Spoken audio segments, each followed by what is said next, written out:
আমাদের সামনে রমাদান একেবারে চলে এসেছে। আমাদের দোরগোড়ায় রমাদান উপস্থিত, আর কয়েকদিন পরে রমাদান মাস শুরু হবে।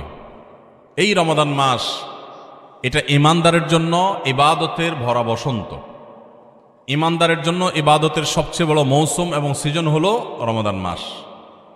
একজন ব্যবসায়ী যেরকম তার ব্যবসার সারা বছরের ঘাটতি পুষিয়ে নিতে পারে বিভিন্ন মৌসুমে, ঠিক একইভাবে একজন ঈমানদার তার সারা বছর আমল এবং ইবাদতে যে ঘাটতি থাকে, শূন্যতা থাকে, কমতি থাকে, সেটা তিনি পূরণ করে নেওয়ার সুযোগ লাভ করে থাকেন ইবাদতের সবচেয়ে বড় মৌসুম রমাদান মাসে। এটা হলো সাইয়্যিদুশ শুহুর বা সকল মাসের মধ্যে সেরা মাস। কোরআনে কারিমে আল্লাহ রাব্বুল আলামিন মাত্র একটি মাসের নাম উল্লেখ করেছেন, কোরআনে অন্য কোনো মাসের নাম উল্লেখ করা হয়নি। যেই মাসের নাম কোরআনে উল্লেখ করা হয়েছে সেই মাসটির নাম হলো রমাদান মাস। এই মাসের মর্যাদা এত বেশি যে আল্লাহ সুবহানাহু ওয়া তাআলা এই মাসেই কোরআন নাজিল করেছেন আমাদের প্রতি। কোরআন একসাথে নাজিল হয়েছে এই মাসেই। আল্লাহ বলেছেন শাহরু রমাদান আল্লাযী উনজিলা ফীহিল কোরআন। রমাদান সেই মাস যে মাসে আল্লাহ তাআলা কোরআন নাজিল করেছেন। মানব জাতির প্রতি আল্লাহর সবচেয়ে বড় নেয়ামতগুলোর একটি হলো কোরআন। আর সবচেয়ে বড় নেয়ামত, সবচেয়ে বড় পুরস্কার, সবচেয়ে বড় বিষয়টা মানুষ দান করে থাকেন সবচেয়ে বড় অনুষ্ঠানে, সবচেয়ে বড় অকেশনে। এখান থেকে কোরআনের মতো মহাপুরস্কার, সবচেয়ে মূল্যবান দামি পুরস্কার, নেয়ামত, এটা রমাদান মাসে দেওয়ার মাধ্যমে প্রমাণ হয় যে রমাদান মাসটি আল্লাহ তাআলার কাছে ওই রকম মর্যাদাবান যেরকম কোরআন আল্লাহর কাছে মর্যাদাবান। এই রমজান আমাদের সামনে চলে এসেছে। আজ আমরা আলোচনা করব ইনশাআল্লাহ কিভাবে প্রস্তুতি গ্রহণ করলে আমাদের আসন্ন রমাদানকে আমরা সার্থক করতে পারবো, আমাদের রমাদানকে আমরা অর্থবহ করতে পারবো, রমাদান আমাদের জন্য তৃপ্তিদায়ক হবে, রমাদান আমাদের বহুবিধ আমল দিয়ে সাজাতে পারবো কিভাবে প্রস্তুতি গ্রহণ করলে। আল্লাহ সুবহানাহু ওয়া তাআলা কোরআনে কারীমে বলেছেন ওয়ালাউ আরাদুল খুরুজ লা আ'আদ্দু লাহু উদ্দাহ। তাবুকের যুদ্ধে নবী সাল্লাল্লাহু আলাইহি সাল্লাম যখন যাওয়ার নির্দেশ দিয়েছেন, মদিনায় থাকা কিছু মুনাফিক তারা সেখানে অংশগ্রহণ করে নাই এবং দুর্বল আপনার কিছু মানুষ মুসলমানদের মধ্যে কেউ কেউ তারা ব্যক্তিগত দুর্বলতার কারণেও তারা যেতে পারেননি। তারা অবশ্য পরে তওবা করেছেন, আল্লাহ তাদের ক্ষমাও ঘোষণা করেছেন। কিন্তু মুনাফিকরা তারা নানা মিথ্যা অজুহাত দিয়েছে যে তারা এই জন্য যেতে পারেনি, ওজন্য যেতে পারেনি, তারা যেতে চেয়েছিল। আল্লাহ তাআলা তাদের খণ্ডন করে বলেছেন ওয়ালাউ আরাদুল খুরুজ লা আ'আদ্দু লাহু উদ্দাহ। মুনাফিকরা যারা তাবুক যুদ্ধে যায়নি তারা এখন নানা অজুহাত এবং খোঁড়া যুক্তি দাঁড় করাচ্ছে যে আমরা এই জন্য যাইনি, ওই জন্য যাইনি, না হলে আমরা যেতাম। আল্লাহ বলেছেন যে তারা যদি যাওয়ার সদিচ্ছা রাখতো তাহলে আগে থেকে তারা প্রস্তুতি নিত। তাদের প্রস্তুতি দেখে বোঝা যেত যে তাদের যাওয়ার সদিচ্ছা আছে কি নাই। যেহেতু তারা আগে থেকে কোনো প্রস্তুতি নেয় নাই, তাহলে বোঝা গেল তাদের যাওয়ার কোনো সদিচ্ছা ছিল না। এই আয়াত থেকে বোঝা যায় রমাদান আসছে, আমরা রমাদান মাসে ইবাদত বন্দেগী নেক আমল যদি করার সদিচ্ছা থাকে তাহলে আগে থেকে আমাদের প্রস্তুতি দেখে বোঝা যাবে যে আমাদের রমজানে ইবাদত করার নিয়ত আছে না নাই। সময়ত উপস্থিতি, আমরা সাধারণত রমাদানের প্রস্তুতি নেই কিভাবে? যারা মুদি দোকানদার তারা তাদের দোকানে চিনি, বেগুন, যারা শাকসবজির ব্যবসা করেন অথবা যাদের কাছে ফ্রিজ আছে তারা কাঁচামরিচের দাম বেড়ে যাবে, সবজি কিছু কিছু বেড়ে যাবে, এগুলো সরায় রাখেন। তারপরে যে সমস্ত জিনিসপত্রের দাম বাড়তে পারে, খেজুর, ছোলা, চিনি, এগুলো, তেল, এগুলো সব সরায় রাখেন। কারণ রমাদান আসলে ক্রাইসিস তৈরি হতে পারে, তখন সেগুলো বাহির করে অধিক মুনাফা করবেন। অনেক দোকানদারের রমজানের প্রস্তুতি হলো কিভাবে মানুষকে ঠকায়া টাকা কামাই করবেন সেই বন্দোবস্ত করা, এটা হলো তার রমজানের প্রস্তুতি। আর আমরা যারা ঠিক ঠিক বলতেছি আমাদের অনেকের রমজানের প্রস্তুতি হলো রমজান আসছে সেজন্য আমরা বেশি বেশি করে ছোলা, চিনি, বেগুন, বেসন, আমাদের খেজুর, যত রকমের তেল ইত্যাদি খাদ্য ভোজ্য পণ্য আছে সেগুলো সব কিনে বাসায় স্তূপ করে ফেলি। কারণ রমজান আসতেছে, আমাদের প্রচুর খাইতে হবে। খাওয়ার মাস আসতেছে, যে মাসে সকালে আপনার ইফতারে, সাহরিতে, রাতে, তারাবির আগে, তারাবির পরে, নানা সময় আমাদের শুধু খাইতে থাকতে হবে, যেহেতু অনেক বেশি খাওয়া লাগবে। এই জন্য আমাদের রমজান আসলে প্রস্তুতি হয়, এই সমস্ত খাবার আইটেম কিনতে কিনতে আমরা অস্থির থাকি। ঠিক না ঠিক? এই হলো আমাদের রমজানের প্রস্তুতি। অথচ এটা রমজানের আসল প্রস্তুতি না। রমজান তো খাওয়ার মাস না ভাই, রমজান তো ইবাদতের মাস। কিন্তু আমাদের আচরণ দেখে মনে হয় এটা খাবারের মাস আসছে। আমাদের সংশ্লিষ্ট ডিপার্টমেন্টগুলো নাজেহাল, তাদের অবস্থা হয়ে যায়, তারা অস্থির এবং ব্যাকুল হয়ে যায় যে কিভাবে বাজার নিয়ন্ত্রণ করবেন। প্রতি বছর বাজারে দেখা যায় ক্রাইসিস সৃষ্টি হয়, কারণ এত খাওয়া খায় মানুষ যে রমাদানের আগে রীতিমতো আলাদা অতিরিক্ত আমদানি করেও বাজার নিয়ন্ত্রণ করা যায় না, অথচ মানুষ দেশে আগে যেগুলো ছিল রমজানে সেগুলোই আছে, কিন্তু এত পরিমাণ খাই আমরা যে রীতিমতো টান পড়ে যায়, রমাদানের উদ্দেশ্যটাই ব্যাহত হয়। ভাইরা আমার, তো খাবারের প্রস্তুতি নেওয়া, খাদ্য মজুত করা, খাদ্য কেনাকাটা করে স্তূপ দেওয়া, এটা রমাদানের প্রস্তুতি না। রমাদানের আসল প্রস্তুতি কি? আজ আমরা সেরকম কিছু প্রস্তুতির কথা আপনাদেরকে শোনাবো ইনশাআল্লাহ তাআলা। ভাইরা আমার, রমাদানের প্রস্তুতির অংশ হিসেবে আমাদের পূর্বসূরি সোনালী যুগের স্বর্ণ মানব সালাফে সালেহীন তারা রমাদানের 6 মাস আগে থেকে প্রস্তুতি গ্রহণ করা শুরু করতেন, যে রমাদান আসছে, আমাকে ইবাদতবন্দি করতে হবে। মানসিক প্রস্তুতি নিতেন, অপেক্ষা করতেন, প্রহর গুনতেন, ক্ষণগণনা শুরু করতেন, দিন গণনা শুরু করতেন যে কখন রমাদান আসবে আর কখন আমরা ইবাদতবন্দি করব। আর আমাদের অবস্থা হলো আমরা অপেক্ষায় থাকি যে চাঁদ উঠলে শুরু করব, চাঁদ দেখা গেলে তখন এবার আমরা কোরআন তেলাওয়াত, জিকির আজকার, ইবাদতবন্দি শুরু করব। ভাইরা আমার, দাঁড়ায় থাকা একজন মানুষ দ্রুততার সাথে হঠাৎ করে খুব জোরে দৌড় দেওয়া শুরু করতে পারে না। দাঁড়ানো থেকে আগে হাঁটা শুরু করে, এরপর একটু গতি বাড়ায়, তারপরে অনেক স্পিড মানুষ দেয়। একটা গাড়ি যখন দাঁড়ানো থাকে, ওই দাঁড়ানো গাড়িটাকে হঠাৎ করে 100 মাইল স্পিডে চালানো যায় না। আগে 10, 20, 30 স্পিডে চালাইতে হয়, এরপর আস্তে আস্তে উঠাইতে উঠাইতে 100, 150 পর্যন্ত উঠাইতে পারে। আপনি দাঁড়িয়ে আছেন, ইবাদতবন্দি করছেন না, অপেক্ষা করছেন রমাদান আসবে, তখন আপনি দিবেন দৌড়, একেবারে আমল করে শেষ করে ফেলবেন। যারা রমজানের চাঁদ উঠার জন্য অপেক্ষা করে, যে চাঁদ উঠলে কোরআন তেলাওয়াত শুরু করব, চাঁদ উঠলে জিকির আজকার শুরু করব, চাঁদ উঠলে দোয়া দরুদ শুরু করব, রোজা শুরু করব, নফল নামাজ শুরু করব, দান সাদেকা শুরু করব, এদের বেশিরভাগ মানুষের অবস্থা হলো রমজান দেখতে দেখতে চলে যায়, তার ইবাদত আর করা হয় না। এই জন্য রমজানের আগে থেকেই যে আমলগুলো আপনি রমাদানে করবেন তার রিহার্সেল করতে হয়, প্রস্তুতি নিতে হয়।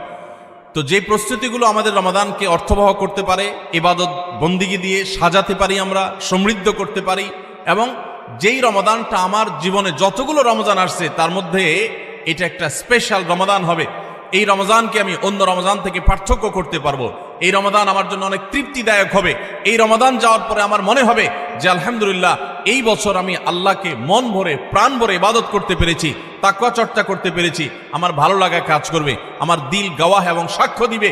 সেই রকম রমাদান কাটাতে হলে আপনাকে রমাদানের আগে থেকে অনেকগুলো প্রস্তুতি নিতে হবে।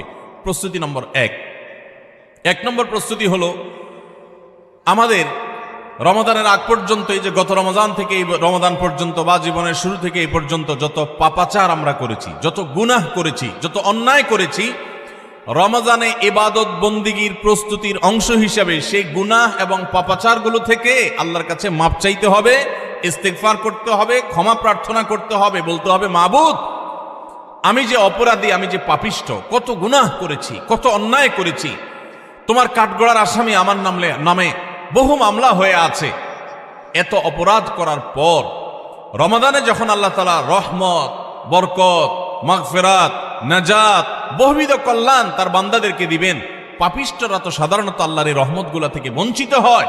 তো আল্লাহ আমার গুনাহ খাতাগুলো যেগুলো আগে ছিল সেগুলো সব মাফ করে আমার রমাদানে তোমার যে রহমত বরকত নাজিল হবে সেটার জন্য আমাকে একটু উপযোগী করে দাও, আমি যেন পাপিষ্ঠ হয়ে তোমার রহমত থেকে বঞ্চিত না হই। এখন থেকে সেই দোয়া করা, সেই চোখের পানি ফেলা, ইস্তেগফার করা, এটা রমজানের প্রস্তুতির অংশ। মক্কার ইমাম শেখ আব্দুর রহমান আস-সুদাইস হাফিজাহুল্লাহ, তার কাছে কিছু যুবক, সৌদিয়ান কিছু যুবক একবার যে বললেন যে আমরা প্রতি বছর রমজান আসার আগেই প্রস্তুতি নেই মানসিকভাবে যে আমরা এবার রমাদানে অনেক ইবাদত বন্দি করব, কোরআনটা খতম দিব, 5 ওয়াক্ত নামাজ 1 ওয়াক্ত আমরা ছাড়বো না, রমজান আসলে আমরা অনেক ভালো ভালো কাজ করব, আমরা এগুলো পরিকল্পনা করি।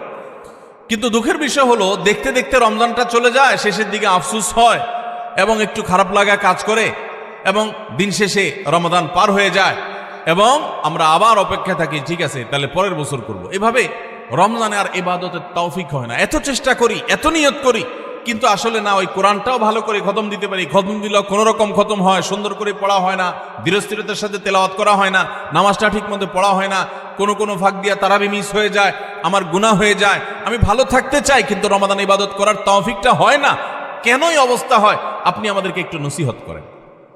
তখন শেখ সুদায়েস হাফিজাহুল্লাহ তিনি তাদেরকে বলেছিলেন যে আমার মনে হয় রমজান যখন শুরু হয়, আল্লাহর অবারিত রহমত যখন ঢেকে ফেলে ইমানদারদেরকে, যারা নিজের পাপাচারে, নিজের কৃতকর্মে, নিজের অপরাধে, নিজের গুনাহের কারণে আল্লাহর রহমত থেকে বহু দূরে সরে গেছে, তারা আল্লাহর রহমতের উপযুক্ততা হারিয়ে ফেলেছে।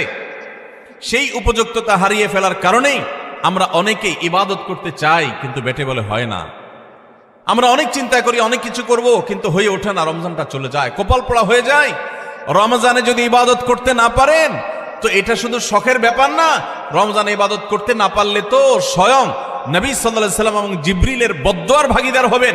বাউদা মান আদরাকা রমাদান ফালাম ইগফারলাহ ওয়ালাম ইগফারলাহ, যে ব্যক্তি রমজান পেল অথচ তার রমজানের গুনাহ খাতাগুলোকে মাফ করাইতে পারল না, আল্লাহর রহমতের ভাগীদার হতে পারল না, এ তো কপাল পোড়া, এ ধ্বংস অনিবার্য। তাহলে আমরা আল্লাহর রহমত থেকে বঞ্চিত হই, ধ্বংসের দ্বারপ্রান্তে চলে যায়। রমাদানে কত মানুষকে আল্লাহ মাফ করেন, আমি কপাল পোড়ার মতো সেই জায়গায় দাঁড়ায় আছি। আগে যা ছিলাম রমজানও তাই, একটু রোজা রাখলাম, একটু ইফতার করলাম, একটু সাহারি খেলাম, একটু তারাবি টুকটাক পড়লাম, বাস এ হলো আমার রমজান। রমজান চলে যায়, আমার চোখের পানি আসে না, আমার দোয়া আসে না, আমার কান্নাকাটি আসে না, আমার ক্ষমা প্রার্থনা আসে না, আমার তওবা আসে না, আমার ইস্তিগফার আসে না, আমার জীবনটা পরিবর্তন হয় না, আমার সংশোধন হয় না, আমার আত্মশুদ্ধি হয় না, আমি কপাল মতো পড়ার মতো পড়ে থাকি। এর অন্যতম প্রধান কারণ হলো যে আমি সারা বছর পাপাচার করে আল্লাহর রহমত থেকে এত দূরে সরে গেছি যে রমাদানের আল্লাহর এই রহমতের উপযুক্ততা আমার হারিয়ে ফেলেছি। এই জন্য শেখ সুদাইস তাদেরকে বলেছিলেন, আমার মনে হয় আমাদের গুনাহ এবং পাপাচারের কারণে আল্লাহর রহমতের উপযুক্ততা আমরা নষ্ট করে ফেলেছি। এই জন্য রমজান আসার আগে প্রস্তুতি হিসাবে আমরা আল্লাহর কাছে চোখের পানি ফেলে দোয়া করে আগের সব গুনাহগুলো মাফ চেয়ে নেই যে আল্লাহ রমজানের রহমতের উপযুক্ত হওয়ার জন্য আমার পূর্বের সব গুনাহ মাফ করে দেন, আমার হালখাতা করে দেন। আমরা যেরকম দোকানদারদের কাছে পুরাতন বাকি সমস্ত টাকা পরিশোধ করে হালখাতা করলে নতুন করে আবার অনেক বাকি দেয় আমাদেরকে, আর আগের টাকা পরিশোধ না করলে নতুন বাকি দেয় না, তো আল্লাহর কাছে আগের গুনাহগুলো মাফ করে নিতে পারলে, মাফ করায় নিতে পারলে নতুন করে রহমতের উপযুক্ততা তৈরি হয়। এই জন্য রমজানের প্রস্তুতির অংশ হিসেবে প্রথম প্রস্তুতির কথা বলেছি, আল্লাহর কাছে আসুন, নিজের কৃত পেছনের সমস্ত গুনাহ, সমস্ত খাতা, সমস্ত ভুল, সমস্ত বিচ্যুতি, সমস্ত ত্রুটি, সমস্ত পাপাচার, সমস্ত জুলুম, যত অন্যায় করেছি, চোখের গুনাহ করেছি, মুখের গুনাহ করেছি, মোবাইলে গুনাহ করেছি, ফেসবুক, ইউটিউব, মোবাইল করেছি, যত গুনাহ করেছি সমস্ত গুনাহ থেকে আল্লাহর কাছে মাফ চাই এবং দোয়া করি, আল্লাহ তুমি সব গুনাহগুলো মাফ করো, তুমি আহকামুল হাকিমিন, তুমি গফুরুর রহিম, তুমি সবকিছু করতে পারো। রমজান আসছে, প্রতিবারই আমার রমজান দেখতে দেখতে চলে যায়, ইবাদত করতে পারি না, এবার আমি তোমার রহমত পেতে চাই মাবুদ, এই জন্য তুমি আমাকে মাফ করে দাও। এই জন্য প্রথম প্রস্তুতি হলো আল্লাহর কাছে তওবা ইস্তেগফার করে নিজের গুনাহগুলোকে ধুয়ে মুছে পরিষ্কার করে রমজানের জন্য রহমতের অপেক্ষা করা। চেষ্টা করবো না ইনশাআল্লাহ? আল্লাহ আমাদের সবাইকে, আমরা যারা আছি, যারা শুনছি, আল্লাহ আমাদের সবাইকে আপনি রমাদান আসার আগে আগে আমাদের গুনাহগুলোকে মাফ করে আপনার রহমত থেকে দূরে সরার মতো যে সমস্ত অপরাধ করে বসে আছি, আল্লাহ সেগুলো থেকে আমাদের ফিরে আসার তৌফিক দেন এবং আমাদের গুনাহ খাতাগুলো মাফ করে দেন। ভাইরা আমার, তাহলে এক নম্বর প্রস্তুতির কথা বললাম, রমজানের প্রস্তুতির অংশ হিসাবে সকল গুনাহ খাতা থেকে আল্লাহর কাছ থেকে মাপ চেয়ে নিজের প্রোফাইলটাকে ক্লিন করে ফেলবো, সব পরিচ্ছন্ন করে ফেলবো, নতুন করে হালখাতা করে রমজানের জন্য শুরু করতে পারি। তাহলে দেখবেন ইবাদতের স্বাদ পাওয়া যাচ্ছে, ইবাদতের তৃপ্তি পাওয়া যাচ্ছে, ইবাদত করতে ভালো লাগার কাজ করছে। আল্লাহ আমাকে, আপনাকে, আমাদের সবাইকে সেই তৌফিক দান করুন। দ্বিতীয় যে করণীয় আছে রমজানের প্রস্তুতির অংশ হিসাবে, সেটা হলো রমজান মাসের যে ফজিলত এবং মর্যাদা আছে, রমজান মাসের রোজার যে মাসলা মাসাইল আছে, এগুলো এখন থেকে শেখা শুরু করতে হবে। তাহলে মানসিকভাবে আপনি প্রস্তুতি নিতে পারবেন যে রমজান আসছে। আপনি রমজান শুরু হওয়ার পরে যদি এবার মাসলা শেখা শুরু করেন, তো শিখতে শিখতেই তো আপনার কয়েকদিন চলে যাবে, একটা মাস দেখতে দেখতে চলে যায়। এই জন্য রমজানের প্রস্তুতির অংশ হিসাবে এখন থেকে রমজানের কি মর্যাদা, রোজার কি মর্যাদা, মানুষকে ইফতার করালে কি লাভ, রমজান মাসে গুনাহ থেকে বেঁচে থাকার অপরিহার্যতা কি রয়েছে, রোজা রেখে যদি আমি গুনাহ করি তাহলে রোজার কোনো লাভ নেই, উপাস থাকার মতো, এগুলো আগে থেকে জানতে হবে, শিখতে হবে, বুঝতে হবে। রমজানের ফাজাইল এবং মাসাইল, রমজানের তাৎপর্য, মাহাত্ম্য, মর্যাদা কি, সেগুলো জানবো এখন থেকে, এবং করণীয় কি সেগুলো আমরা ঠিক করব। আমাদের একটা বক্তব্য ইউটিউবে আছে, রমজানের 27টি স্পেশাল আমল, বিশেষ আমল, এগুলো রমাদানের জন্য স্পেশাল। এই 27টি আমল প্রিন্ট করে বা হাতে কলমে কাগজে লিখে আপনি কোথাও টাঙায় রাখেন। এখন থেকে দেখা শুরু করেন যে 27টা আমলের সবগুলো আমি পুরো মাসব্যাপী করব, কোনোটা আমি বাদ দিব না। এখন থেকে প্রস্তুতি নেন। আপনি রমজানের পরে যদি জানতে শুরু করেন তো জানতে জানতেই তো 1 সপ্তাহ চলে যাবে, আর মানতে মানতে আরেক সপ্তাহ চলে যাবে, আপনি ইবাদত করে শান্তি পাবেন না। এই জন্য এখন থেকে রমাদানের মাসাইলগুলো, মাসলা মাসাইলগুলো, ফজিলতগুলো জানা শুরু করেন। ভাইরা আমার, যত ইবাদত আছে ইসলামে, আমার ক্ষুদ্র জ্ঞানে রমাদান এবং সিয়াম, রমজান মাস এবং সিয়াম রোজা সম্পর্কে যত ফজিলত, যত মর্যাদা, যত মাহাত্ম্যের কথা আসছে, এত মাহাত্ম্যের কথা এতগুলো হাদিসে অন্য কোনো আমলের ব্যাপার আর বর্ণিত হয়েছে বলে আমার জানা নেই। এই জন্য রমাদান আসছে ভাই, জীবনে আরেকটি রমাদান আমি পাবো কোনো গ্যারান্টি নেই। কত মানুষ গত রমজানে ছিলেন, এই রমজানে তারা কবরের বাসী হয়ে গেছেন। এই জন্য এই রমজানটা যেন সঠিকভাবে কাটাতে পারি, সেজন্য আগে থেকে, এখন থেকে রমজানের মাসলা মাসাইল জানবেন, সেরকম বই কিনবেন, রমজানের উপযোগী বই পুস্তক কিনবেন এবং ওইরকম ওয়াজগুলো শুনবেন, আলেমদের কাছে বসবেন, মসজিদে আলোচনা শুরু হবে, রমজানের প্রস্তুতি শুরু হবে। আল্লাহ আমাদের সবাইকে তৌফিক দান করুন। 3 নম্বর প্রস্তুতি হলো আমাদের প্রতিজ্ঞা করতে হবে, নিয়াত করতে হবে, এইবারের রমজানে আমি আল্লাহর কাছ থেকে আমার গুনাহগুলো মাফ করাইয়াই ছাড়ব। প্রত্যেক দিন ভাইরা আমার, রমজানের প্রত্যেকটা দিন আল্লাহ তাআলা বহু মানুষকে সাধারণ ক্ষমা ঘোষণা করেন। যাই করছো বান্দা সব মাফ, সাধারণ ক্ষমা ঘোষণা করেন কিছু মানুষকে। সেই সৌভাগ্যবান মানুষগুলোর কাতারে আমি ঢোকার জন্য চেষ্টা করবই করব। এই প্রতিজ্ঞা করা, এটা হলো প্রস্তুতির অংশ, যে এইবারের রমজানকে আমি আর হেলায় হারাতে দেব না, আমি এবার রমজানে আমার গুনাহ মাফ করাইয়াই ছাড়বো। এই প্রতিজ্ঞা এখন থেকে করতে হবে ইনশাআল্লাহ। প্রতিজ্ঞা করবেন তো ইনশাআল্লাহ, যে কোনো কিছুর বিনিময়ে হোক আল্লাহর কাছ থেকে ক্ষমা আমি আদায় করেই ছাড়বো, আমি আল্লাহর কাছ থেকে ক্ষমা নিয়েই ছাড়বো।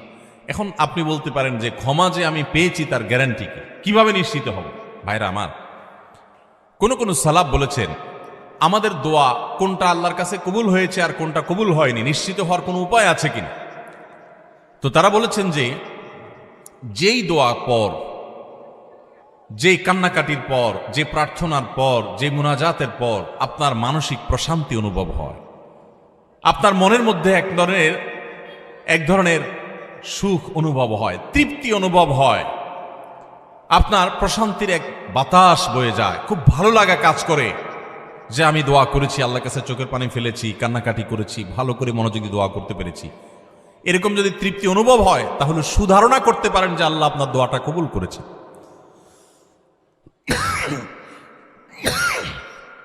ফ্যান নাই আপনাদের এখানে? ফ্যান নাই না? বাতাস উদাস করেন না, পাখা পাখা দিয়ে না।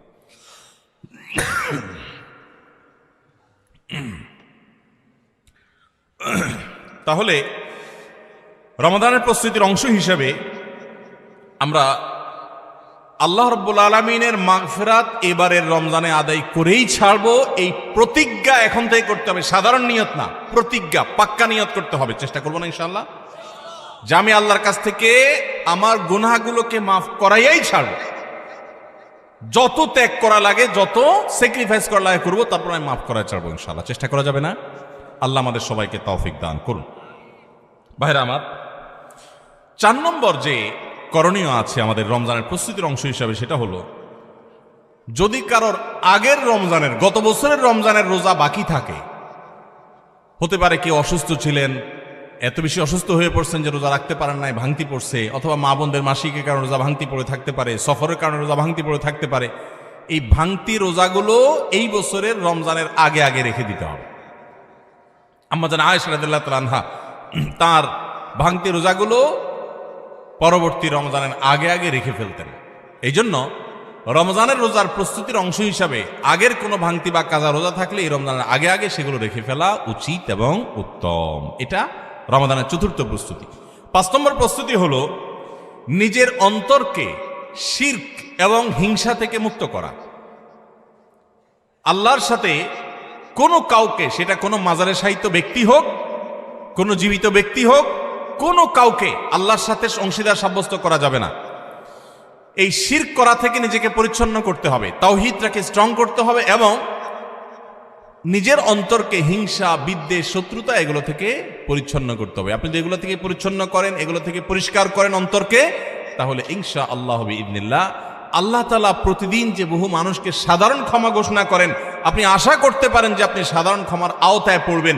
কারণ হাদিস থেকে আমরা জানি যে যারা শিরকের মধ্যে থাকে, যাদের অন্তরে মানুষের প্রতি হিংসা থাকে, শত্রুতা থাকে, তারা আল্লাহর সাধারণ ক্ষমা থেকে মাহরুম এবং বঞ্চিত থাকে। অতএব আল্লাহর সাধারণ ক্ষমার উপযুক্ত হওয়ার জন্য নিজেদের অন্তরকে এই সমস্ত গুনাহ থেকে, বিশেষ করে শিরক এবং হিংসা থেকে পরিচ্ছন্ন হতে হবে। এটা হবে রমজানের প্রস্তুতির অংশ। রমাদানে আল্লাহ রাব্বুল আলামিন প্রতিদিন অগণিত মানুষকে মাফ করে দিবেন, বহু মানুষকে আল্লাহ তাআলা মাফ করে দিবেন। যেহেতু বহু মানুষকে আল্লাহ তাআলা মাফ করে দিবেন, তো আমি তাদের মধ্যে যেন থাকি, সেজন্য আমি আমার অন্তরকে হিংসা এবং শিরক থেকে পরিচ্ছন্ন করব। 6 নম্বর প্রস্তুতি হলো বিশেষ করে সামাজিক যোগাযোগের মাধ্যম এবং আমাদের মোবাইল ফোনগুলো নিয়ন্ত্রণ করে ফেলতে হবে, যেগুলো আমাদের ইবাদত বন্দেগীর ক্ষেত্রে বড় ধরনের বাধা সৃষ্টি করে। অনেকেই আছি যে সোশ্যাল মিডিয়ার আসক্তিতে আমরা এরকম ভয়াবহ একটা পর্যায়ে, যে আমাদের ইবাদত বন্দেগীর ক্ষেত্রে সবচেয়ে বড় বাধা হলো আমাদের এই ফেসবুকের নেশা, টিকটকের নেশা, ইউটিউবের নেশা, মোবাইলের নেশা, গেমসের নেশা। অন্তত রমজান মাস উপলক্ষে আমরা আমাদের এই সমস্ত বিষয়গুলো থেকে যদি বেরিয়ে আসতে পারি, এটা হবে সবচেয়ে বড় কার্যকর পদক্ষেপ, সবচেয়ে বড় প্রস্তুতি, সবচেয়ে বাস্তবসম্মত প্রস্তুতি। যদি আপনার হিম্মত থাকে, শুনেন, নেক আমল করার জন্য কিছু বুকের বল লাগে, মেরুদণ্ড লাগে, এগুলো সবাই পারে না। এগুলোর জন্য সৎ সাহস লাগে।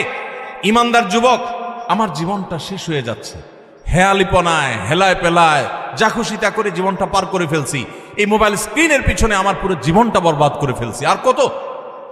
আলাম ইয়ানিল্লাযীনা আমানু আন তাখশা কুলুবুহুম লিযিকরিল্লাহ। আল্লাহ বলেছেন, আল্লাহর স্মরণে অন্তর বিগলিত হওয়ার মতো সময় কি ইমানদারদের এখনো আসেনি? যুবক ভাই আমার, সালহাতু সঙ্গে বুদি দিল খারাস আজমুদে এক জামানা খাকে বাস। বহু বছর তো পাথর হয়েছিলে, আসুন এই রমাদানটা একটু মাটি হয়ে দেখি, একটু চোখের পানি ফেলে দেখি, একটু কান্নাকাটি করে দেখি। সোশ্যাল মিডিয়ার মজা তো বহু লুটেছেন, এবার আসন্ন রমাদানকে কেন্দ্র করে আসুন সোশ্যাল মিডিয়া থেকে নিজের আইডি, নিজের প্রোফাইলটাকে ডিঅ্যাক্টিভ করে ফেলান। 1 মাসের জন্য মরে যাবেন না, একটু কষ্ট হবে, বন্ধু বান্ধবের সাথে বিচ্ছিন্ন হয়ে যাবেন, কিচ্ছু আসবে যাবে না। আমি আল্লাহর শপথ করে বলতে পারি, যদি সৎ সাহস করে এগুলো ডিলিট করে ফেলতে পারেন, পুরো অ্যাপ আইডি যদি ডিঅ্যাক্টিভ করে ফেলতে পারেন, অ্যাক্টিভিটি যদি বন্ধ করে ফেলতে পারেন, 1টা মাসের জন্য যদি আপনি নিয়ন্ত্রণ করতে পারেন নিজেকে, দেখবেন মাস শেষে আপনার অবর্ণনীয় এক তৃপ্তি এবং ভালো লাগা কাজ করছে। এই জন্য সৎ সাহস করতে হয়, হিম্মত করতে হয় যে আসন্ন রমাদানে আমার ইবাদতে বড় বাধা হলো আমার এই ফোনের নেশা, মোবাইল টিপাটিপির নেশা, সো আমি এটা থেকে বেরিয়ে আসব।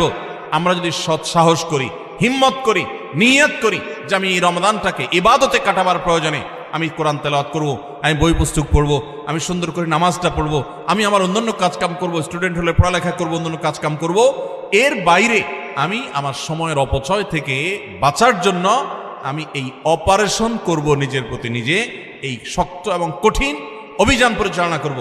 যদি আমরা নিয়ত করি, আল্লাহ তাআলা আমাদেরকে সাহায্য করবে। নিয়ত করা যাবে না ইনশাআল্লাহ? আল্লাহ আমাদের সবাইকে এই নিয়ত করার মতো সৎ সাহস দান করুন। আমি সেই যুবক দেখার সৌভাগ্য অর্জন করেছি, রমাদানের শুরুতেই মোবাইল থেকে এরকম অ্যাপ ডিলিট করে ফেলে দেয়, ইবাদতের জন্য নিজেকে প্রস্তুত করে। ভাইরা আমার, বন্ধু বান্ধব অনেক কথা বলবে, হাসাহাসি করবে, কিয়ামতের ময়দানে এই হাসাহাসি করা মানুষগুলো আপনার কোনো কাজে আসবে না। আপনার আল্লাহর সামনে আপনাকে জবাবদিহি করতে হবে। রমাদান পেয়ে ইবাদত করতে পারলেন না, জবাবদিহি করা লাগবে। সো আমরা আমাদের ইবাদতে যে সমস্ত বাধা বিপত্তি আছে সেগুলো বিশেষ করে সোশ্যাল মিডিয়া এবং মোবাইল নিয়ন্ত্রণ করব ইনশাআল্লাহ, চেষ্টা করব না ইনশাআল্লাহ। 7 নম্বর প্রস্তুতি হলো, গত বছর, তার আগের বছর রমজানে আমি ইবাদত কেন করতে পারি না, কি কি সমস্যা ছিল? আমার অমুক দোস্তটা, ওর কারণে তারাবিটা পড়া হয় না, কারণ ও ওই টাইমে ফোন দেয়, আড্ডা মারতে বলে, অথবা তমুক কারণে আমার পড়ালেখাটা হয় না, অমুক নেশার কারণে হয় না। কি কারণে হয় না, প্রত্যেকেরটা আলাদা আলাদা।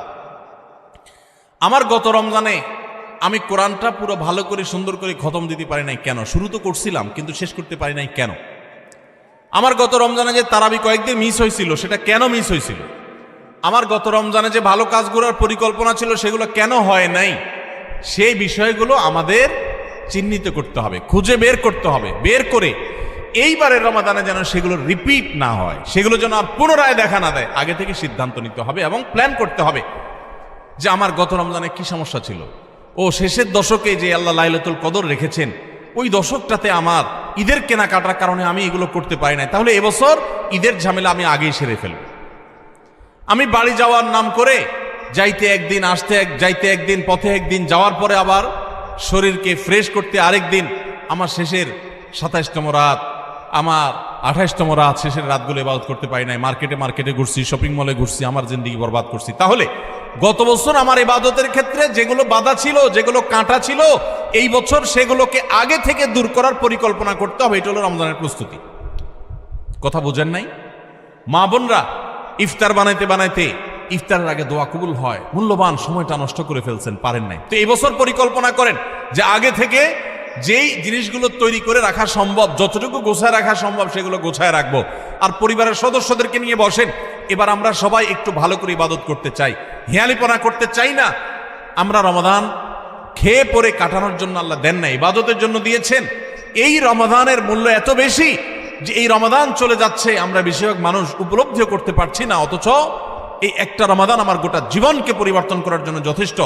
আপনারা জানেন জান্নাতের একটা স্পেশাল গেট আছে, নাম হলো রাইয়ান। এই রাইয়ান নামক গেট দিয়ে আল্লাহ রাব্বুল আলামিন শুধুমাত্র রোজাদারদেরকে প্রবেশ করার সুযোগ দিবেন, যারা রমাদান ইবাদত বন্দেগী করেছে, আল্লাহর নাফরমানি থেকে বেঁচে থেকেছে, তাকওয়ার জীবন অবলম্বন করেছে।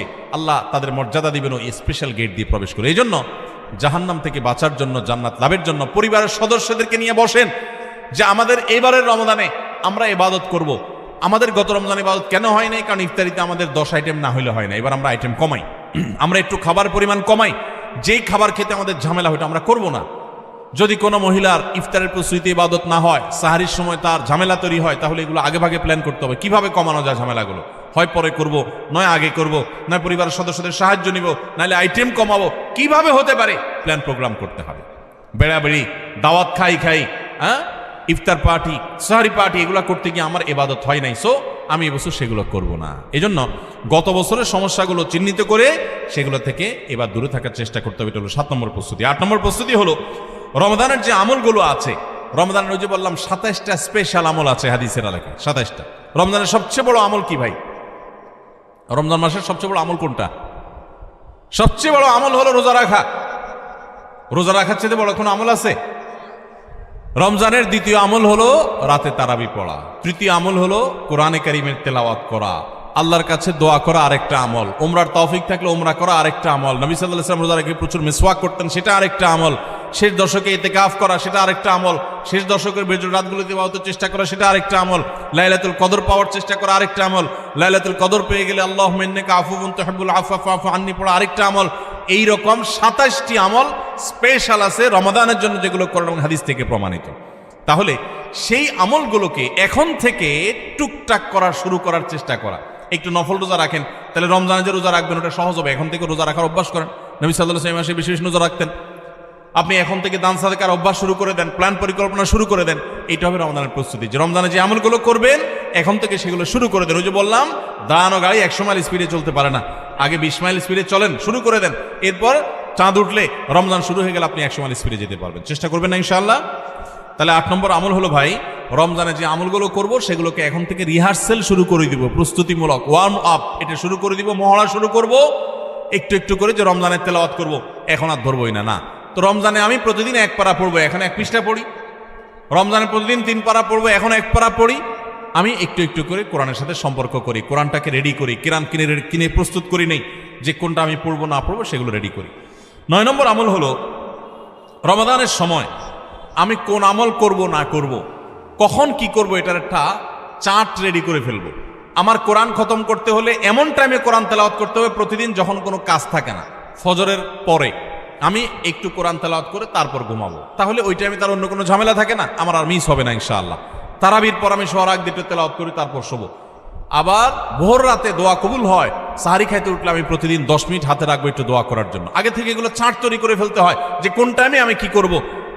আমার প্রত্যেকটা বিষয়কে যদি এখন শিডিউলের মধ্যে নিয়ে আসতে পারি, ইনশাআল্লাহ রমাদানের যথাযথ প্রস্তুতি গ্রহণ করা হবে এবং দেখবেন আপনার রমাদানে অনেক অর্জন করার সুযোগ আপনি লাভ করেছেন। তাহলে 9 নম্বর প্রস্তুতি হলো চার্ট করা, শিডিউল করে ফেলা, পুরো রমজান মাস কিভাবে কাটাবেন তার সারাদিন সকাল থেকে রাত পর্যন্ত একেবারে পুরো শিডিউল।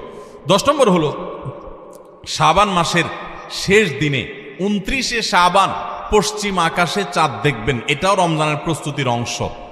আমরা আমাদের ছোটবেলায় গ্রামে চাঁদ দেখেছি, এখন মানুষ চাঁদ দেখে না, দেখে চাঁদ আকাশে দেখে না, চাঁদ এখন মোবাইলে খুঁজে। কোথায় খুঁজে? মাগরিবের পরে মোবাইল হাতানো শুরু করে দেয়, এই রমজানের চাঁদ দেখা গেছে, ঈদের চাঁদ দেখা গেছে কিনা, চাঁদ দেখা কমিটি কি বলছে, ফেসবুকে নিউজ আসছে কিনা দেখো। চাঁদ তালাশ করার কথা আকাশে, সেখানে চাঁদ তালাশ করে আমরা কোথায়? মোবাইলে। চাঁদ দেখা কমিটি যে চাঁদ দেখার ঘোষণা দিবে, তাদের কাছে তো আসমান থেকে ফেরেশতা নাজিল হবে না যে ওইটা শুনে তারা ঘোষণা দিবে। আমরা সারা দেশ থেকে দেখলে, তাদেরকে নিউজ দিলে তারপর না তারা সেই নিউজের ভিত্তিতে ঘোষণা দিবে। তো আমরাই যদি সবাই চাঁদ দেখা বন্ধ করে দেই, তাহলে তারা কিভাবে ঘোষণা দিবে? এই জন্য দেখবেন চাঁদ দেখা কমিটি বেচারারা ঘোষণা দিতে দিতে কোনো বছর রাত 10টা 11টা 12টা বাজায় দেয়, সাদে বাজায়, কারণ আমরা তো তাদেরকে সাহায্য করি না। মনে রাখবেন, রমজানের চাঁদ অন্য যে কোনো আরবি হিজরি মাসের চাঁদ যদি আপনি খোঁজেন পশ্চিম আকাশে, দেখেন আর না দেখেন, আপনি একটু তালাশ করেন, চেষ্টা করেন, যদি চাঁদ দেখার চেষ্টা করেন তাহলে আপনি চেষ্টা করার কারণে সওয়াব পাবেন, সুন্নাত একটা জিন্দা করার সওয়াব পাবেন। আর চাঁদ যদি দেখতে পান তাহলে দোয়া পড়বেন, আল্লাহুম্মা আহিল্লাহু আলাইনা বিল ইয়ুমনি ওয়াল ঈমান ওয়াস সালামাতি ওয়াল ইসলাম রব্বি ওয়া রাব্বুকাল্লাহ। হে চাঁদ, হে আল্লাহ, আমি তোমার কাছে এই চাঁদ, এই চাঁদের মাসটা, এই মাসটা আমি বরকতময় মাস হিসাবে তোমার কাছে চাই। ঈমানের সাথে যেন থাকতে পারি, শান্তি নিরাপত্তার সাথে থাকতে পারি, ইসলামের সাথে থাকতে পারি। এরপর চাঁদকে লক্ষ্য করে বলা, হে চাঁদ, তোমার এবং আমার সৃষ্টিকর্তা এক আল্লাহ, তোমারও রব আল্লাহ, আমারও সৃষ্টিকর্তা আল্লাহ। তো এই দোয়া পড়া সুন্নাত। যদি চাঁদ দেখতে পান দোয়া পড়বেন, আর না দেখতে পারলে চেষ্টাটা করবেন, তাও সওয়াব পাবেন। এই জন্য শাবানের 29 তারিখে পশ্চিম আকাশে চাঁদ তালাশ করবো তো ইনশাআল্লাহ। এগুলো এখন বিদায় হয়ে গেছে, চাঁদ তালাশ করা। চাঁদ তালাশ করা একটা বিলুপ্ত সুন্নাহ, এই সুন্নাহ জিন্দা করার চেষ্টা করবেন। রাস্তা বের হয়ে পশ্চিম আকাশে তাকাবেন, তাহলে এটা হবে রমজানের প্রস্তুতির একটি বিষয়। 10 নম্বর প্রস্তুতি হলো শাবান মাসে চাঁদ দেখা। আর 11 নম্বর এবং সর্বশেষ প্রস্তুতি হলো আল্লাহর কাছে ইবাদতের জন্য দোয়া করতে হয়। আমাদের পরিকল্পনা আমরা করতে পারি, কিন্তু তৌফিকটা আসলে আল্লাহ দিবেন। এই জন্য আমার পরিকল্পনাগুলো করে আমি বলবো, আল্লাহ আমি চার্টও তৈরি করেছি, রমজানে মাসালা জানার জন্য বইও কিনেছি, আমি কোরআনও তো রেডি করেছি, তেলাওয়াতও শুরু করে দিয়েছি, টুকটাক নফল রোজা রেখে আমার প্রস্তুতিও শুরু করে দিয়েছি। আমি আমার জায়গা থেকে যা করতে পারার আমি করছি। মাবুদ, এবারের রমজানটাতে তুমি আমার একটু ইবাদত করার তৌফিক দিও। ভাইরা আমার, আপনারা অনেকেই অনেক স্বাদ জীবনে আস্বাদন করেছেন, আড্ডা মেরে বন্ধু বান্ধবের সাথে একান্তে কাটিয়ে বিভিন্ন রকমের কাজ করে মজা অনেক লুটেছেন। আল্লাহর শপথ, রমজানটাতে যদি আপনি ইবাদত করে কাটাতে পারেন, রাতভর একটু চোখের পানি ফেলে তাহাজ্জুদের সময় সাহারি খাওয়ার পর 10টা মিনিটে যদি একটু কাঁদতে পারেন, আল্লাহর কাছে মাপ চাইতে পারেন, আপনার কাছে পৃথিবীর যে কোনো কিছু তৃপ্তির চাইতে অনেক বেশি তৃপ্তিদায়ক হবে এই আল্লাহর কাছে একান্ত মুহূর্তে কান্নাকাটি করা, দোয়া করা, ইবাদত করা, ইস্তেগফার করা, আমলে মশগুল থাকা। আপনি সেই জিনিসটা করার পরিকল্পনা এই বছর রমাদানে নেন, চেষ্টা করা যাবে না ইনশাআল্লাহ। ভাইরা আমার, সেজন্য আল্লাহর কাছে দোয়া করতে হবে, আল্লাহ আমি আমার চেষ্টা যা নেওয়ার, প্রস্তুতি যা নেওয়ার আমি নিয়েছি, চেষ্টা করেছি, মাবুদ তুমি এবার আমাকে তৌফিক দিও। নবী সাল্লাল্লাহু আলাইহি ওয়াসাল্লাম প্রত্যেক নামাজের পরে দোয়া করতেন, আল্লাহুম্মা আইন্নি আলা যিকরিকা ওয়া শুকরিকা ওয়া হুসনি ইবাদাতিক। ও আল্লাহ, তোমার কাছে আমি সাহায্য চাই যেন তোমার সুন্দর করে ইবাদত করতে পারি, যেন তোমার স্মরণ আমি সুন্দর মতো করতে পারি, হ্যাঁ, তোমার কৃতজ্ঞতা শুকরিয়া যেন আদায় করতে পারি, সেই তৌফিক তুমি দাও। আল্লাহর কাছে তৌফিক চাইতে হয়। এই জন্য ভাইরা, রমজানের সর্বশেষ এবং 11তম প্রস্তুতি বলেছি, আল্লাহর কাছে দোয়া চেয়ে নিতে হবে যে আল্লাহ তুমি আমাকে তৌফিক দিও। আল্লাহ তাআলা আমাদের সবাইকে রমাদানের এই সবগুলো প্রস্তুতি যথাযথভাবে করে আসন্ন রমাদানকে আমাদের জীবনে এক ব্যতিক্রমী রমাদান, সার্থক রমাদান, সফল রমাদান, তৃপ্তিদায়ক রমাদান এবং জান্নাত কামানো রমাদান, মাগফিরাত লাভ করা রমাদান হিসাবে কাটাবার তৌফিক নসিব করুন। খুব দোয়া করবো দিল থেকে ভাই, খুব দোয়া করবো, খুব চোখের পানি ফেলবো। যে আল্লাহ, রমাদানে যদি ক্ষমা না পাই তাহলে তোমার ফেরেশতার বদদোয়া, তোমার নবীর বদদোয়ার ভাগীদার হইতে হবে। এর চাইতে বড় হতভাগা আর কেউ নাই যে রমজান পাওয়ার পরও ক্ষমা পায় নাই, রমজান পাওয়ার পরও পাঁচ ওয়াক্ত নামাজ ধরতে পারে নাই, রমজান পাওয়ার পরও কোরআন ধরতে পারে নাই, রমজান পাওয়ার পরও তার জীবনে পরিবর্তন হয় নাই, তাকওয়া শুরু করতে পারে নাই। এর চাইতে হতভাগা, এর চাইতে কপাল পড়া আল্লাহর জমিনে আরেকটা নেই। ভাইরা আমার, সেজন্য এবারের রমাদানটাকে আমরা একটু নড়ে চড়ে বসে ভিন্নভাবে কাটাবার চেষ্টা করি। আল্লাহ হে আরশে আজিমের মালিক, আপনি আমাদের সবাইকে তৌফিক দান করেন। আমরা চেষ্টা করব না ইনশাআল্লাহ ভাই রমাদানকে সুন্দরভাবে কাটাবার জন্য এখন থেকে প্রস্তুতি নিব না ইনশাআল্লাহ? আমি এক নজরে আবারও আপনাদেরকে এই 11টা প্রস্তুতির কথা বলে দিচ্ছি। সর্বপ্রথম প্রস্তুতি হলো রমাদানে যেন আমি ইবাদতের তৌফিক আল্লাহর কাছ থেকে পাই, রহমত যেন পাই, সেজন্য আমার পেছনের গুনাহগুলো থেকে আল্লাহর কাছ থেকে মাপ চেয়ে নিব। রমজানের প্রস্তুতির অংশ হিসাবে আগেরগুলো মাপ চাই নিব, আল্লাহ আমাকে মাফ করে দাও। বেশি বেশি ইস্তেগফার পড়ব, সাইয়্যিদুল ইস্তেগফার পড়তে পারি। আল্লাহুম্মা আনতা রাব্বি লা ইলাহা ইল্লা আনত, আল্লাহ আপনি আমার রব, আপনি ছাড়া সত্যিকারের কোনো মাবুদ নাই। খালাকতানি, আপনি আমাকে সৃষ্টি করেছেন। ওয়া আনা আবদুক, আমি আপনার গোলাম। ওয়া আনা আলা আহদিকা ওয়া ওয়াদিকা মাস্তাতাতু, যতটুকু পেরেছি আল্লাহ আপনার সাথে কৃত অঙ্গীকার আর ওয়াদাকে রক্ষা করার চেষ্টা করেছি। আউযু বিকা মিন শাররি মা সানাত, আল্লাহ আমি যে সমস্ত অপকর্ম নিজে করেছি আমি আপনার কাছে পানা চাই সেগুলোর ক্ষতি থেকে, এগুলোর কারণে যেন আমি বঞ্চিত না থাকি, রমাদানে কপাল পোড়াদের কাতারে যেন শামিল না হই, আমি যেন তৌফিক পাই। আউযু বিকা মিন শাররি মা সানাত আবু লাকা বিনিআমাতিকা আলাই, আল্লাহ যত নিয়ামত আপনি দিয়েছেন আমি স্বীকার করি। ওয়া আবু লাকা বিযামবি, আমি যত পাপাচার করেছি মাবুদ আমি স্বীকার করি। ফাগফিরলি ফাইন্নাহু লা ইয়াগফিরুদ যুনুবা ইল্লা আনতা, মালিক আপনি ছাড়া আর কেউ পাপাচার মাফ করতে পারে না, এখতিয়ার কারণ নাই, আপনি একটু মাফ করে দেন। আল্লাহর কাছে মাফ চাইব, মাফ চেয়ে রমজানের জন্য প্রস্তুতি নিব, চেষ্টা করবো তো ইনশাআল্লাহ। নাম্বার 2, রমজানের ফাজাইল মাসাইল, মাহাত্ম্য মর্যাদা, মাসলা মাসাইল এগুলো জানার জন্য এখন থেকে সেরকম বই পুস্তক কিনে পড়া শুরু করে দিব, ওইরকম আলোচনা শোনা শুরু করে দিব, জ্ঞান অর্জন করা শুরু করবো রমজান সংক্রান্ত। এটা দ্বিতীয় প্রস্তুতি। 3 নম্বর হলো আল্লাহর কাছে এইবারের রমজানে আমি মাগফিরাত এবং নাজাত পেতে চাই, ক্ষমা পেতে চাই, আল্লাহর রহমত পেতে চাই। এই জন্য দৃঢ় প্রতিজ্ঞা করব যে এবার আমি কিছু একটা করবো ইনশাআল্লাহ, এবং এটা সারাক্ষণ নিজেকে জল্পনা কল্পনা করতে থাকা, প্রস্তুত করতে থাকা মানসিকভাবে। নাম্বার 4 নম্বর প্রস্তুতি হলো আগের বছরে কোনো রোজা ভাঙতি থাকলে সেগুলো আদায় করে ফেলা। 5 নম্বর প্রস্তুতি হলো নিজের অন্তরকে শিরক এবং হিংসা, বিদ্বেষ, শত্রুতা এগুলো থেকে পরিচ্ছন্ন করা। কারো প্রতি দুঃখ আছে, হিংসা আছে, দুঃখটা হিংসার লেভেলে চলে গেছে, তো আপনি সেই হিংসাটা দূর করে ফেলান, সবাইকে মাফ করে দেন, ফ্রেশ হয়ে যান। কারণ রমজান আসছে, সাধারণ ক্ষমা ঘোষণা যখন করা হবে তখন কিন্তু কপাল পোড়ারা, হিংসুকরা পাবে না মাফ।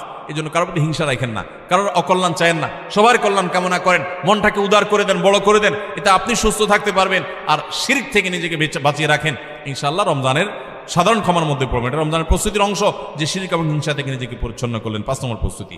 6 নম্বর প্রস্তুতি হলো সোশ্যাল মিডিয়া, ফেসবুক ইত্যাদি নেশা এবং স্মার্টফোন পারলে গলা চিপে বন্ধ করে ফেলান। 1 মাসের জন্য বাটন ফোনে চলে যান অন্তত, এবং আইডি ডিঅ্যাক্টিভ করে ফেলান। একটু হিম্মত করেন, সৎ সাহস করেন, মরে যাবেন না। একটু কষ্ট হবে, এতটুকু কষ্ট যদি না করেন কোন মুখে আল্লাহর কাছে আপনি জান্নাতের দাবি করবেন? একটু সোশ্যাল মিডিয়াকে 1 মাসের জন্য নিয়ন্ত্রণ করার যদি নিয়ত করতে না পারেন, আল্লাহর কাছে কোন মুখে জান্নাতের আশা করবেন, দাবি করবেন? এই জন্য 6 নম্বর প্রস্তুতি হলো যেই বিষয়গুলো আমার ইবাদতে ব্যাঘাত সৃষ্টি করে, অর্থাৎ এই সোশ্যাল মিডিয়া ইত্যাদি, এগুলোকে নিয়ন্ত্রণ করে ফেলা। 7 নম্বর হলো গত বছর রমজানে বা তার আগের বছরগুলোতে রমজানে আমার ইবাদতে যেসব বাধা ছিল, যাদের কারণে সমস্যা হয়েছে, ওই বন্ধুই আমার বন্ধুত্বের তালিকা থেকে বাদ দিয়ে ফেলতে হবে, ওই সার্কেল আমি ছেড়ে দিতে হবে, ওই আড্ডা আমার ছেড়ে দিতে হবে, ওই কাজ আমার ছেড়ে দিতে হবে, যেই কাজের কারণে আমার রমজানে ইবাদত হয় না, ওই কাজে আমি করব না। 1 মাসের জন্য নিজেকে স্যাক্রিফাইস করতে হবে। এটা রমজানের প্রস্তুতি, এখন থেকে প্ল্যান করে এগুলো বাদ দিতে হবে। এবং 7 নম্বর 8 নম্বর হলো যে রমজানের যে আমলগুলো আছে সেগুলো এখন থেকে একটু একটু করে শুরু করা। কোরআন তেলাওয়াত এখন থেকে শুরু করে দেন, রোজা এখন থেকে, নফল রোজা শুরু করে দেন, এখন থেকে তাসবিহ তেলাওয়াত শুরু করে দেন, এখন থেকে দোয়া দরুদ শুরু করে দেন, তাহলে রমজানে বেশি করে করতে পারবেন। আর যদি তখন করবেন বসে থাকেন, করা আর হবে না। 9 নম্বর প্রস্তুতি হলো যে রমজানে সকাল থেকে রাত পর্যন্ত কিভাবে সময় কাটাবেন, এটার জন্য এখন থেকে রুটিন তৈরি করে ফেলান, রুটিন, এবং সেই রুটিনটা টাঙায় ফেলান, এই রুটিন অনুযায়ী চলবো, এখন থেকে প্ল্যান করে ফেলান। 10 নম্বর হলো শাবানের শেষ দিন 29শে শাবান পশ্চিম আকাশে একটু চাঁদ তালাশ করেন, দেখেন কিনা, রমজানের প্রস্তুতির অংশ হিসাবে। আর 11 নম্বর সর্বশেষ প্রস্তুতি হলো আল্লাহর কাছে দোয়া করবেন, আমরা সবাই দোয়া করব আল্লাহ যেন আমাদেরকে রমাদান মাসটিকে যথাযথভাবে কাটানোর তৌফিক দান করে। চেষ্টা করবো না ইনশাআল্লাহ?